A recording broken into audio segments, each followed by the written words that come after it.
The oath is to preserve freedom. Those that have raised their hand to serve have done more for their country than most folks ever will, and I respect that. And one of the most interesting parts of the oath is at the end, the last 4 words, "So help me God."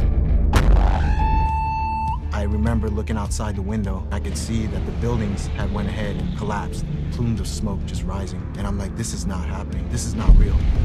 9/11 put a pause and put a reality on what we were about to go do. I knew that the entire course of my career was going to change. The mission of a lifetime becomes a reality. And I have the pressure on my shoulders thinking, if any of these guys die, it's my fault. The guys that were there were starting to send body bombers in on us. The rules of engagement quickly changed. Guys are dead right now because of me. I can literally smell the burnt bodies. And I did that. I dropped that bomb. I know what it's like to be tormented, you know, in my mind. On a daily basis, there were blood trails from bringing in wounded Marines or Marines that had been killed in action. Something happened to me where I just switched. It was like I was no longer good anymore. It was just evil. All I wanted to do was just kill everything.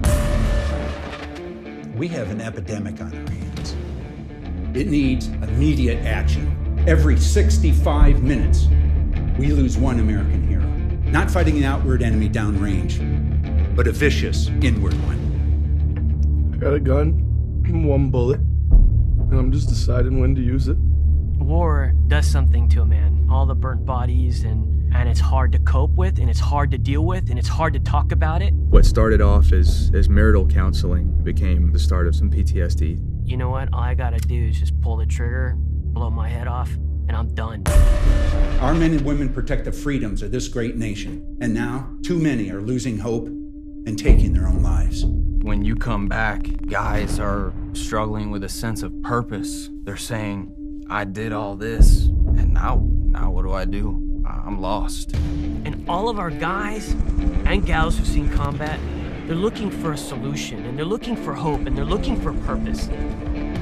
Remember, this is America, the land of the free, because of the brave. This nation was founded on the solid principle, in God we trust, and that is the solution. Even though I'm out now, the war hasn't really gone away. It's just a different kind of war. There's different battles. What God wants you to do is to surrender. To surrender your life. It's not a sign of weakness. It's a sign of strength.